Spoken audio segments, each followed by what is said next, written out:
Lahore central jail में 23 मार्च 1931 की शुरुआत किसी और दिन की तरह ही हुई थी। फर्क सिर्फ इतना था कि रात आई जबरदस्त आंधी सुबह होते होते सुहानी ब्यार में बदल गई थी। लेकिन जेल के कैदियों को उस समय थोड़ा अजीब सा लगा जब 4 बजे ही वार्डन चरत सिंह ने उनसे आकर कहा कि वो अपनी अपनी कोठरियों में चले जाएं। उन्होंने इसका कोई कारण नहीं बताया। उनके मुंह से सिर्फ ये निकला कि ऊपर से आदेश है। अभी कैदी सोच ही रहे थे कि माजरा क्या है।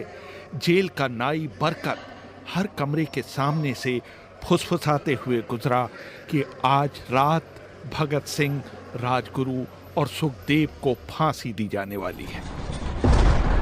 जेल के कैदियों ने बरकत से मनुहार की कि वो फांसी के बाद भगत सिंह की कोई भी चीज उन्हें ला दे, ताकि वो अपने पोतों पोतियों को बता सकें कि कभी वो भी भगत सिंह के साथ जेल में बंद थे।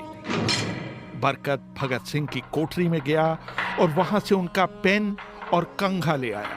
सारे कैदियों में उस पर अधिकार जताने की होड़ सी लग गई। आखिर में इसके लिए ड्रॉ निकाला गया। अब सब कैदी चुप हो चले थे। उनकी निगाहें उनकी कोठरी के सामने होकर जाने वाले रास्ते पर लगी हुई थी। भगत सिंह और उनके साथी फांसी पर लटकाए जाने के लिए उसी रास्ते से गुजरने वाले थे। एक बार पहले जब भगत सिंह उसी रास्ते से ले जाए जा रहे थे तो पंजाब कांग्रेस के नेता भीमसेन सच्चर ने ऊंची आवाज कर उनसे पूछा था, आप और आपके साथियों ने लाहौर षड्यंत्र केस में अपना बचाव क्यों नहीं किया? भगत सिंह का जवाब था, इनकलाबियों को मरना ही होता है, क्योंकि उनके मरने से ही उनका अभियान मजबूत होता है, अदालत में अपील से नहीं। वार्डन चरत सिंह भगत सिंह के खैर ख्वाह थे और अपनी तरफ से जो कुछ बन पड़ता था उनके लिए करते थे। उनकी वजह से ही लाहौर की द्वारकादास लाइब्रेरी से भगत सिंह के लिए किताबें निकालकर जेल के अंदर आ पाती थी। भगत सिंह पर खासा काम करने वाले चमन लाल अपनी किताब भगत सिंह डॉक्यूमेंट्स में लिखते हैं, भगत सिंह को किताबें पढ़ने का इतना शौक था कि एक बार उन्होंने अपने स्कूल के साथी जयदेव गुप्ता को लिखा था कि वो उनके लिए कार्ल लीबनेक की मिलिटरिज्म, लेनिन की लेफ्ट विंग कम्युनिज्म और अपटन सिनक्लेयर का उपन्यास द स्पाई कुलबीर के जरिए भिजवा दें। भगत सिंह जेल की कठिन जिंदगी के आदी हो चले थे। उनकी कोठरी नंबर 14 का फर्श पक्का नहीं था, उस पर घास उगी हुई थी। कोठरी में बस इतनी सी जगह थी कि उनका 5 फीट 10 इंच का शरीर बमुश्किल उसमें समा पाए। भगत सिंह को फांसी दिए जाने से 2 घंटे पहले उनके वकील प्राणनाथ मेहता उनसे मिलने पहुंचे थे। मेहता ने बाद में लिखा था कि भगत सिंह अपनी छोटी सी कोठरी में पिंजड़े में बंद शेर की तरह चक्कर लगा रहे थे। उन्होंने मुस्कुराकर मेहता का स्वागत किया और पूछा कि आप मेरी किताब रिवॉल्यूशनरी लेनिन लाए या नहीं। जब मेहता ने उन्हें किताब दी तो वो उसे उन्हीं के सामने पढ़ने लगे, मानो उनके पास अब ज्यादा समय न बचा हो। मेहता ने उनसे पूछा कि क्या आप देश को कोई संदेश देना चाहेंगे? भगत सिंह ने किताब से मुंह हटाए बगैर कहा, सिर्फ 2 संदेश, साम्राज्यवाद मुर्दाबाद और इनकलाब जिंदाबाद। इसके बाद भगत सिंह ने मेहता से कहा कि वो पंडित नेहरू और सुभाष बोस को मेरा धन्यवाद पहुंचा दें, जिन्होंने मेरे केस में गहरी रुचि ली थी। भगत सिंह के साथ ही रहे शिव वर्मा अपनी किताब रेमिनिसेंसेस ऑफ फिलो रिवॉल्यूशनरीज में लिखते हैं,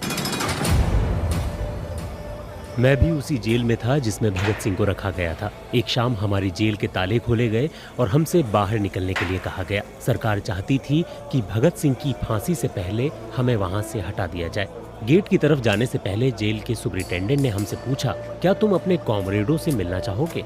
हमें भगत सिंह की कोठरी के बाहर ले जाया गया। उन्हें देखते ही मेरी आंखों में आंसू आ गए। भगत सिंह ने मुझे कहा, ये भावुक होने का समय नहीं है, जल्दी ही मैं सारी चिंताओं से मुक्त हो जाऊंगा। तुम वादा करो कि तुम हार नहीं मानोगे। इतना कहकर उन्होंने सींगचे से अपने हाथ बाहर निकालकर मेरे हाथों को पकड़ लिया। जैसे ही जेल सुपरिटेंडेंट ने ये दृश्य देखा, उसने चिल्लाकर आदेश दिया, मार्च। ये मेरी भगत सिंह से आखिरी मुलाकात थी।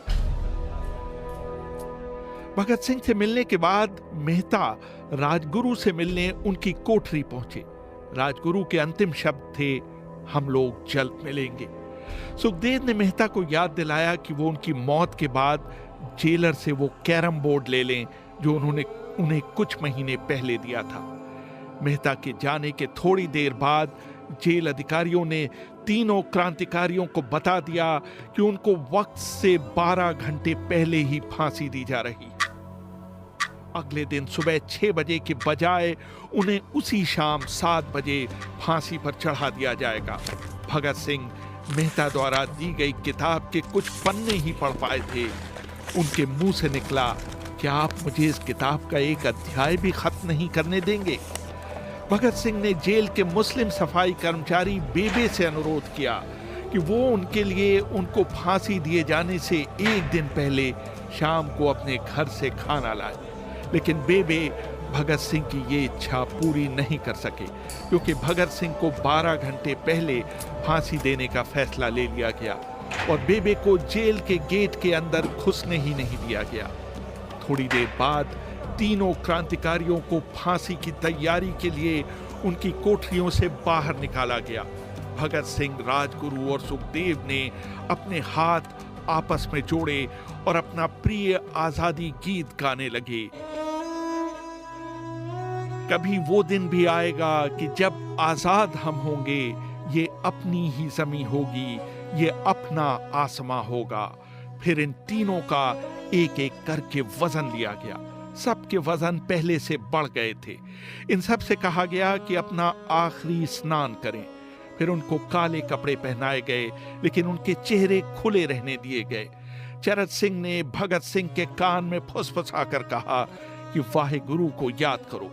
भगत सिंह बोले, पूरी जिंदगी तो मैंने ईश्वर को याद नहीं किया। असल में मैंने कई बार गरीबों के क्लेश के लिए ईश्वर को कोसा भी है। अगर मैं अब उससे माफी मांगूं तो वो कहेगा कि इससे बड़ा डरपोक कोई नहीं है। इसका अंत नजदीक आ रहा है, इसलिए ये माफी मांगने आया है।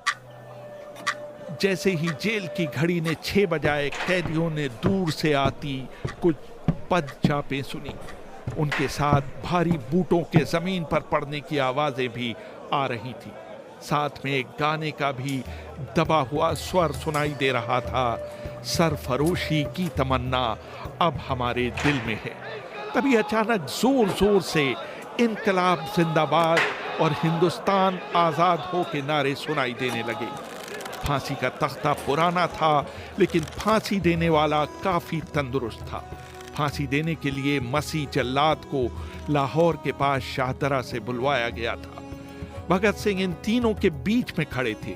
वो अपनी मां को दिया गया वो वचन पूरा करना चाहते थे कि वो फांसी के तख्ते से इनकलाब जिंदाबाद का नारा लगाएंगे।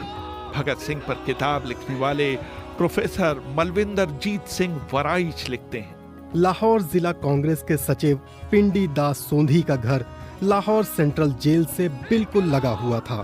भगत सिंह ने इतनी जोर से इनकलाब जिंदाबाद का नारा लगाया कि उसकी आवाज सोंधी के घर तक सुनाई दी। उनकी आवाज सुनते ही जेल के दूसरे कैदी भी नारे लगाने लगे थे। तीनों युवा क्रांतिकारियों के गले में फांसी की रस्सी डाल दी गई, उनके हाथ और पैर बांध दिए गए। तभी जल्लाद ने पूछा, सबसे पहले कौन जाएगा? सुखदेव ने सबसे पहले फांसी पर लटकने की हामी भरी। जल्लाद ने एक एक कर रस्सी खींची और उनके पैरों के नीचे लगे तख्तों को पैर मारकर हटा दिया। काफी देर तक उनके शव तख्तों से लटकते रहे।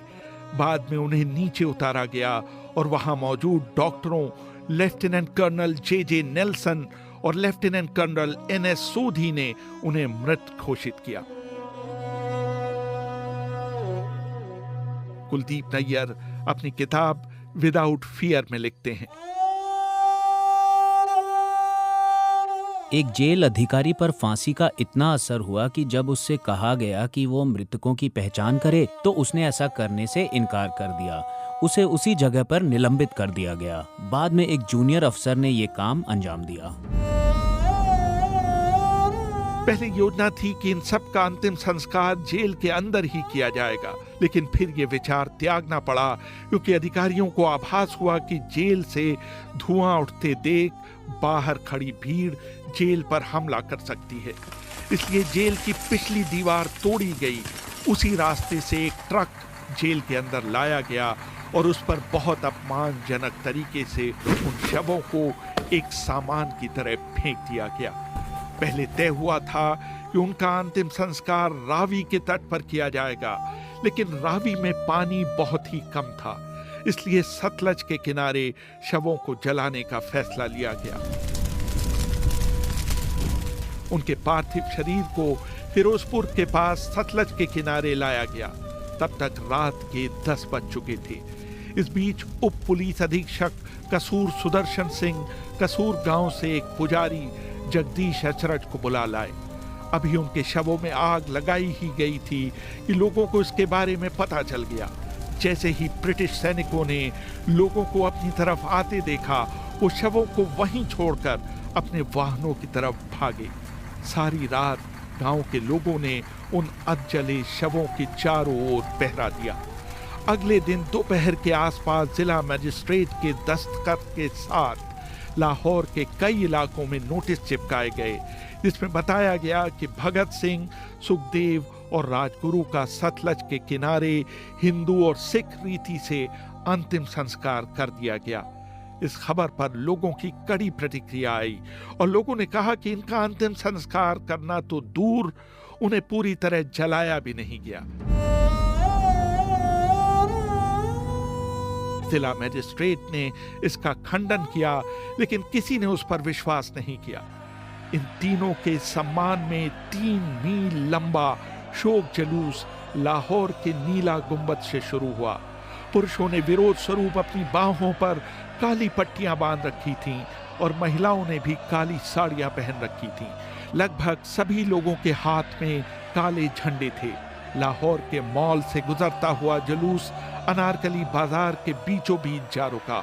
यकायक पूरी भीड़ में उस समय सन्नाटा छा गया जब घोषणा की गई कि भगत सिंह का परिवार तीनों शहीदों के बचे हुए अवशेषों के साथ फिरोजपुर से वहां पहुंच गया है। जैसे ही 3 फूलों से ढके ताबूतों में उनके शव वहां पहुंचे, भीड़ भावुक हो गई। लोग अपने आंसू नहीं रोक पाए। वहीं पर एक मशहूर अखबार के संपादक मौलाना जफर अली ने एक नज्म पढ़ी, जिसका लब्बो-लबाब था कि किस तरह इन शहीदों के अधजले शवों को खुले आसमान के नीचे जमीन पर छोड़ दिया गया। उधर भगत सिंह की फांसी के बाद वार्डन चरत सिंह सुस्त कदमों से अपने कमरे में पहुंचे और फूट फूट कर रोने लगे। अपने 30 साल के करियर में उन्होंने सैकड़ों फांसियां होती देखी थीं, लेकिन किसी ने मौत को इतनी बहादुरी से गले नहीं लगाया था जितना भगत सिंह और उनके 2 कॉमरेडों ने। कम से कम उस समय किसी को इस बात का अंदाजा नहीं था कि 16 साल बाद उनकी शहादत भारत में ब्रिटिश साम्राज्य के अंत का एक कारण साबित होगी और भारत की जमीन से सभी ब्रिटिश सैनिक हमेशा के लिए चले जाएंगे।